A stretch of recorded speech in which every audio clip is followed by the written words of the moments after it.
No. When labor rights are keep up arms house, allow them to know it is not a dibby-dibby leader that we are putting forward. We are putting forward Michael Manley reincarnated, the second coming of Michael Joshua Manley. We are putting forward an intellectual giant. Make welcome Hanover, the next Prime Minister of Jamaica, the President of the People's National Party, Mark Jefferson Golden.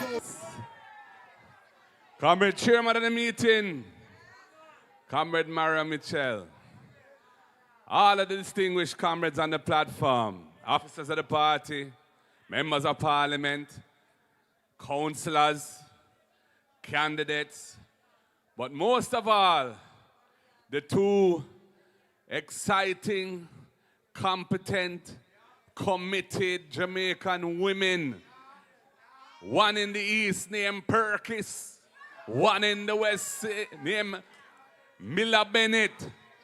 Enough respect to the two of you. Enough respect.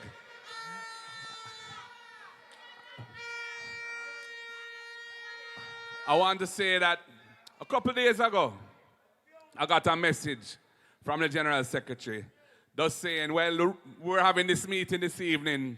If I would come down a little early and do a little tour of the constituency, East, with Comrade Anja Burkis. So, I say, yeah, I would do it, you know. So, we come down there, we start at 12 o'clock, and we drive over some terrible road, may I tell you. Oh my gosh.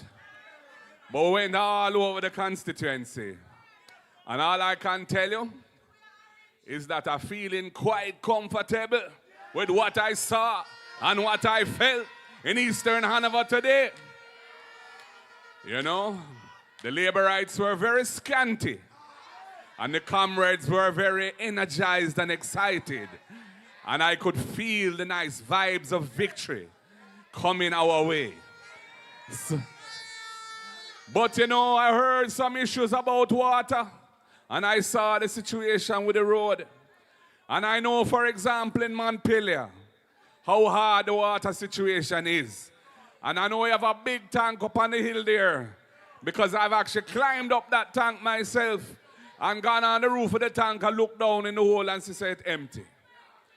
And I must tell you, Eastern Hanover, hope is on the way. Help is on the way. We will do our very best to bring you water as soon as we possibly can, sorting out that tank and the piping that is required. And you know, as has been said, we are blessed with the solar power nowadays. So the high expense of pumping water isn't what it used to be. We just need to harness the technology and put the will, the political will behind the solution. Comrades, the next PNP government is going to resume the great mission of our movement. The mission that came into existence in 1938 when a man called O.T. Fairclough came back from Haiti and he was unable to work in the bank in Jamaica as a black man. And he said, time come, we must have a national movement to lead us out of bondage, to give our people rights, to elevate our people, to control their destiny and run the country. And he chose the most brilliant man in Jamaica of that era. No one other than the right excellent Norman Washington Manley to be the first president of the People's National Party. And that movement has been a movement about empowerment, about upliftment of the people, about equality of access to opportunities, about building houses for the people, about bringing educational opportunities to the people, and about building an economy that gives everybody an opportunity to have a good quality of life. The mission of the PNP is clear. And we are coming out of a history where there was a lot of inequality, there was a lot of unfairness, and so social justice is a real issue in Jamaica. Even today, we have a need for further reforms to make our country fair, to make our country just. The people want justice. For example, so many of the beaches of this country are not accessible to the people of the country. And you want to go on a beach and hold a little meds and feel a little vibes with you and your family or whatever. You have many people in Jamaica can't do that because it is not accessible to them. And I have been doing some research on this matter. And I see where in other countries in the Caribbean with strong tourism industries like ours, their citizens have a right to access any beach in the country. So I say, what is wrong with Jamaica? Why have we developed this model which excludes our people from access to beaches? And I say to you tonight, social justice demands that we have honest conversations with the tourism sector, with the captains of industry in that industry, and we work out a system which will allow our people access. And we have the weight of the law and the parliament behind us to ensure that it happens. And my commitment to you tonight, to all Jamaica tonight, is that we will change this paradigm and ensure access to the beaches of our land for the people of this land.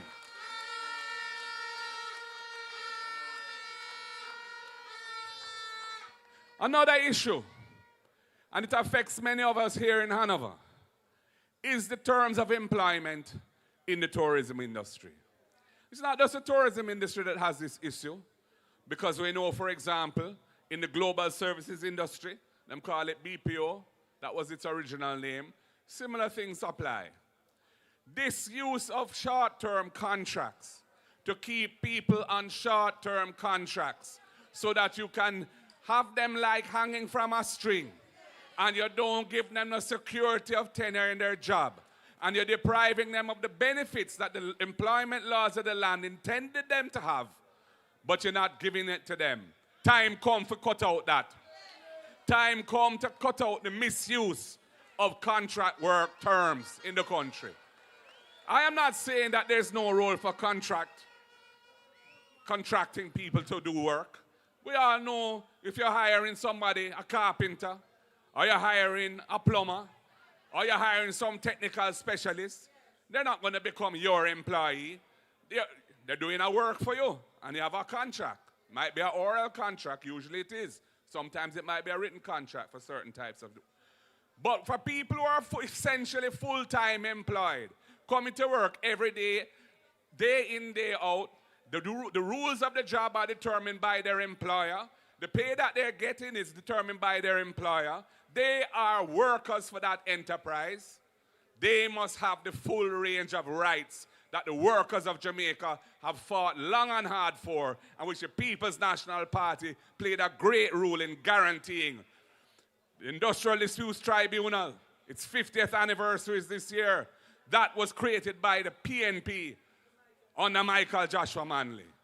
So that if there was abuse in the workplace, you didn't have to go to court, which was tedious, expensive, and inaccessible fundamentally to many people, many workers. It was a special arrangement set up so our workers could get justice in the workplace. And we had other things that we did. Equal pay for women, maternity leave law, no bastard a day again, the Status of Children's Act, which meant all of us are on the same level legally, whether our parents are married or not. These are the things that the People's National Party have done for Jamaica.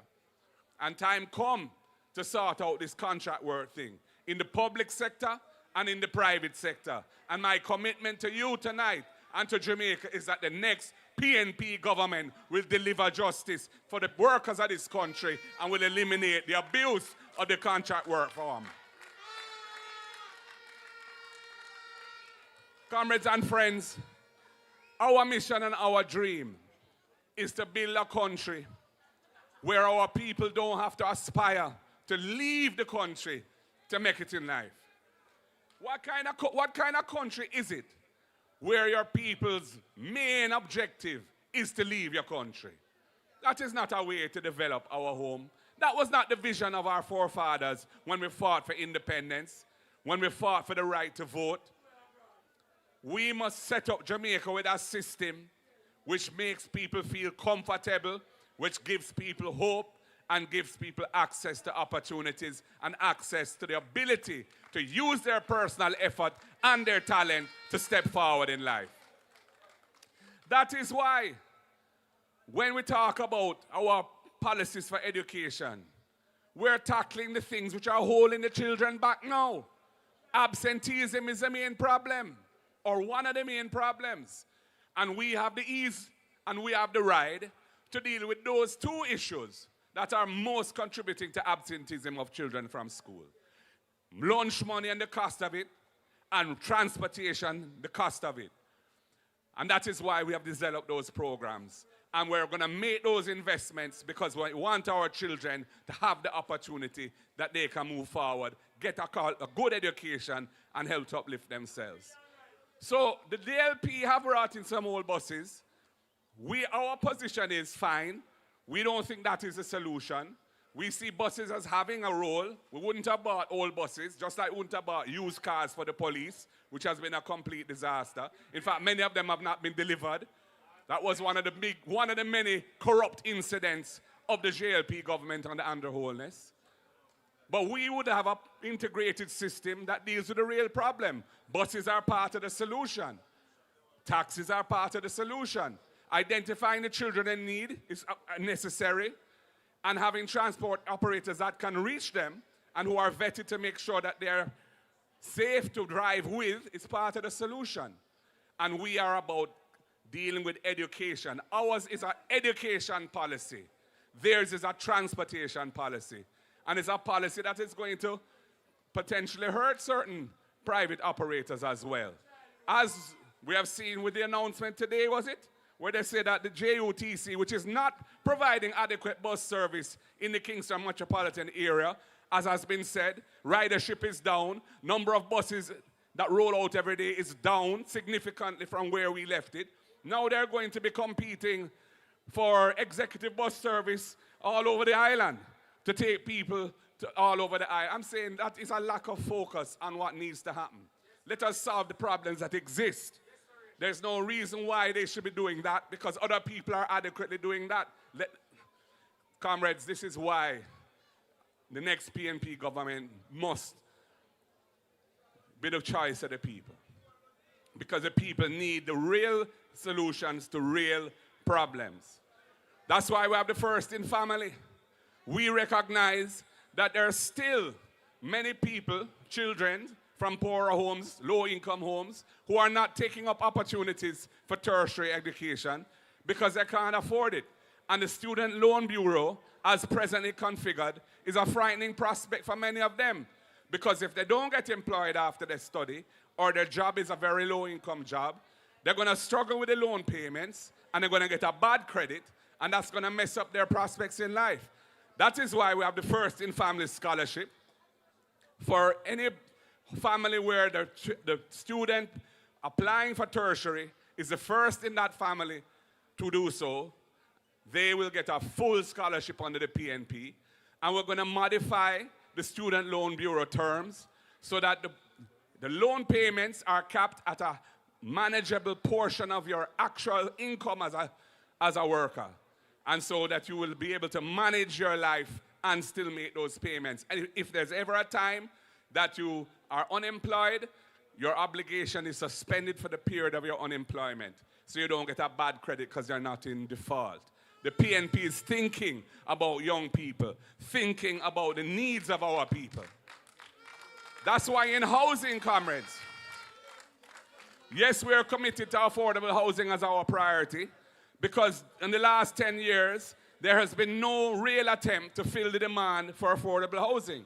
Real estate has been booming uptown, apartments uptown, apartments in wealthier communities, going for 30 million, 40 million, 50 million. But ordinary Jamaican people and workers, whether it be public sector workers or self-employed individuals, cannot afford those homes. So we see the gap in the market, we see the need, and we intend to fill it. And the PNP has a track record when it comes to building affordable homes, and a track record when it comes to land reform. That's why when Comrade Lothar Cousins speaks about our land policy, anybody who has been settled on land in Jamaica that is public land and has been there for 25 years or more, they will get their title for that land.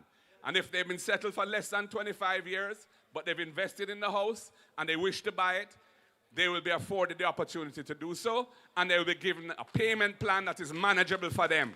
That is a commitment of the People's National Party. Because we want to build an ownership society.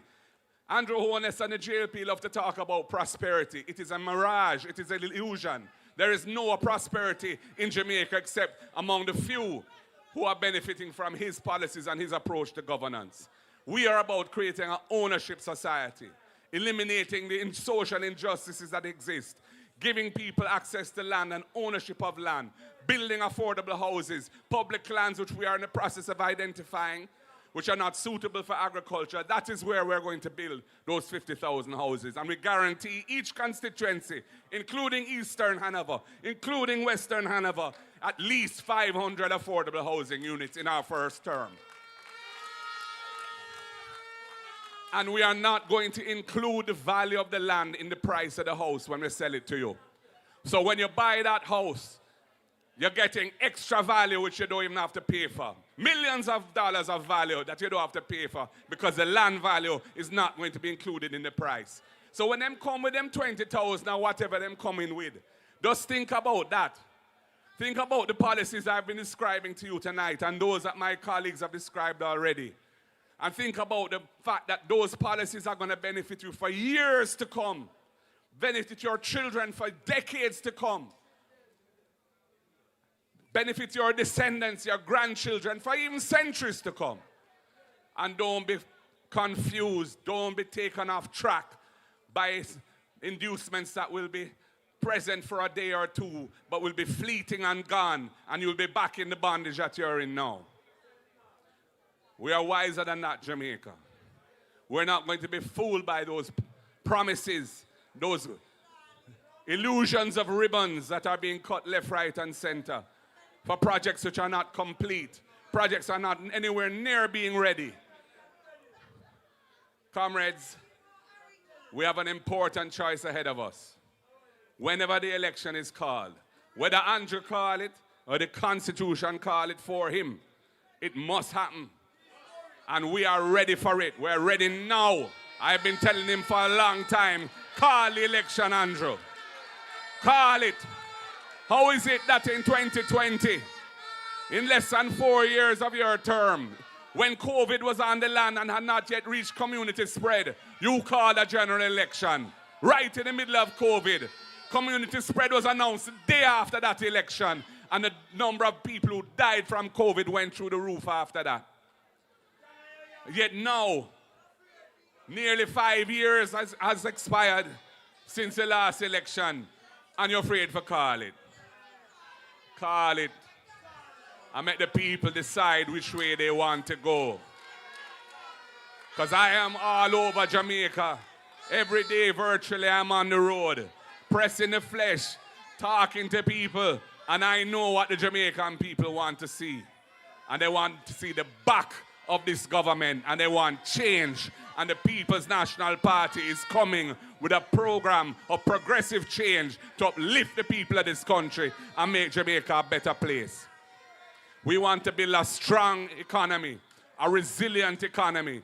That is why I am on Marky G, Mark Jefferson Goling. My principal role as Prime Minister in terms of day-to-day activity will be to look at the bureaucracy of this country and make it more efficient, to make it less costly, to make it less burdensome for who have to deal with it, and to ensure that investors coming to Jamaica get the right treatment so that they will invest their money and create high value added jobs so our people can get wealthy in this country and don't have to run away to other lands to seek hope.